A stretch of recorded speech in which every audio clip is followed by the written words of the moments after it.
This is Amy Lemons from Step into Second Grade. I am here to show you how to make some of the letters that are in this blog post.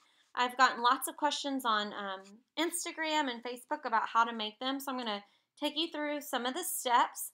A lot of the letter inspiration I've got from other bloggers, so I'll tell you about them also. First thing I'm going to do is open up PowerPoint. I make everything in PowerPoint, and I have a horizontal template already, but I'll show you how to do that also. If you go to File and Page Setup, you can make sure that your dimensions are 10 by 7.5. If you wanted to do vertical, you would just switch those, which we'll do that in a minute. Okay, the first thing we're going to make are the circle letters. So I'm going to insert a shape. I'm going to insert a circle. Just depending upon how big you want your letters will depend on the size you make it, on how much of the page you want to take up.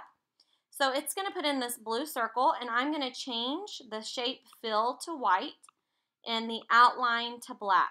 I am also going to remove the shadow so that it's a clean print. Then I'm going to go back and I'm going to change the weight of the outline so that it has a thicker line on the outer edge. Okay, so I have my circle. Now I'm going to do an inner circle just for design so it looks cute. So I'm going to copy and paste this. Okay, so it's the same size now and I need it to be a little bit smaller. So I'm just going to drag it to make it a little bit smaller. And then I'm going to position it into the center of that circle. You wouldn't even have to do that if you didn't want to add that extra layer. The next thing I'm going to do is insert a text box. And I'm going to type in, oh, I need a text box, sorry. I'm going to type in any letter that I need and drag it over to the center of my circle. And I am going to change my font to Babbling Amy. This is a Babbling Abby font. You can find those in her TpT Store. And I'm just going to upsize it, make it larger until it fills the center of my circle. I made it too large, so I'm going to let it go down a little bit. Okay, so the size of that's about 200 point. Now let me show you if I wanted to make a black circle. Okay, so I just drag my mouse and to cover all of my shape there, and that makes me be able to move everything at once.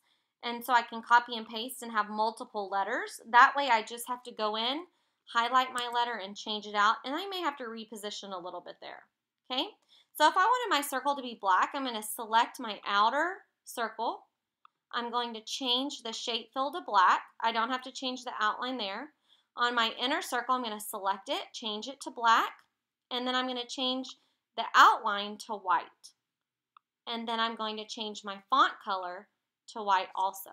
So there's a way to have, if you could print these on colored paper, or you can print them on white, and the black would show up, or where the A is in that white ring, it could be the colored paper also.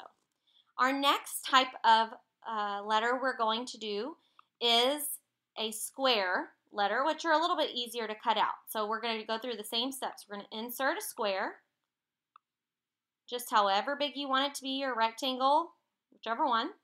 I'm going to do the same thing. I'm going to make the shape fill white. I'm going to make the outline black. Then I'm going to take away the shadow and make my weight thicker. I'm going to do the same thing. I'm going to copy and paste it, make it a little bit smaller, and then position it into the center of my outer rectangle. Same thing, I'm going to insert a text box, put the letter I want in there, and then drag it to the center of my rectangle. This font, maybe I want to do MTF Jumping Jack is a nice thick font, and I'm going to make it larger until it covers the inside of my rectangle, and I just want to kind of eyeball it to make it in the center. Now I'm going to drag my mouse over all of these, copy and paste, and I'll show you how to do the black one. So I'm going to select my rectangle, go to Shape Format. My shape fill is going to be black. I don't have to change the outline. Select my center rectangle, shape fill black, outline white. Then I just need to select my letter and change it to white. And if I needed a new letter, I would just type it in. Okay, so I could continue copying and pasting those slides so I could have several of those types of letters. Now let's look at making large letters. So I'm going to do a vertical template. Let me show you the page setup on this to get a vertical slide. You want it to be, the width to be 7.5 and the height to be 10.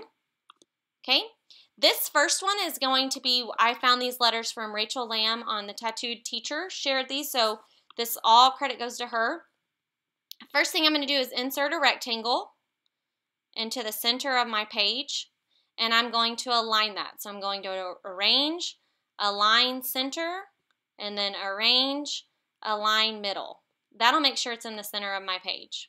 Okay, I'm going to make my shape fill white and make my outline black. I'm going to take away my shadow, so no shadow, and then I'm going to make this thicker. And I actually want it to be larger than 6 points, so I'm going to go to more lines. And mine comes over here to the side. Yours might be a pop-up. I'll make it like 15, so it's nice and thick. Okay, so this is going to print these full page rectangle letters. I'm going to insert a text box and type in my letter, drag that to the center. I'm going to make this font Babbling Amy, and I'm going to upsize it until it covers this whole entire page, which that would take a long time, and I know that it's about maybe at least 600, and I can even go larger. Some of the letters, even in the same font, you'll have to go larger or smaller depending on their sizing. So that's how you do these nice big rectangle letters, and you can just kind of eyeball it to make sure it's lined up. If I wanted to do several, I would just copy the slide. I'm touching the slide over here. I highlighted it, copy, and paste it, and then I don't have to repeat this. All I have to go through is change out my letters. See, I might want that B to be a little bit bigger so I can make it larger and center it. Then I want to copy that slide again, touch it over to your left-hand side, edit, copy, edit, paste, or you can use your command keys and change out your letters, okay? So that idea came from the Tattoo Teacher. And then my last one, let's do a new slide, is idea from the Doodlebugs teaching. So Casey does these really wonderful large letters where you cut around the letter. So I'm inserting a text box, and I'm going to use MTF Jumpin' Jack, and I'm going to make it really large as I can to cover the page, because I want it to be really big to cut out, okay? So, but it's black, and I want to do it on colored paper. So I'm going to change the text fill to white and change my outline to black. And that's all you do. You just insert your text box, you make the letter as large as you can to cover the page, and then you make the fill white and outline it in black, and that's it. Then I can copy and paste this slide and do, see, the R's too big, so I'm going to go and I'm going to make it smaller and then adjust it to where it covers the page. And sometimes I even turn it a little bit so that I can still make it as large as I want to. And I just keep on doing this until I have the phrase that I want for my bulletin board. Then when I go to print them, they take up a full page, a full sheet of paper. So those I would print on color paper, not even cut them out. These I would print on color paper and cut around my shapes if you don't have a cricket or a silhouette. So let's make sure that I showed you all the different kinds of letters in this blog post. So I did the circle ones, I did the cutout letters, I did the square ones, I did the small squares. I showed you how to do the black background with the white text. And then I did the circle ones, and those circle ones are the black ones, and I just printed those on colored paper. And there's another one of how the Tattoo Teacher did that, the rectangle letters. So I think that's it. Hope you learned some new tricks and that you will have so much fun making your bulletin boards. Thanks!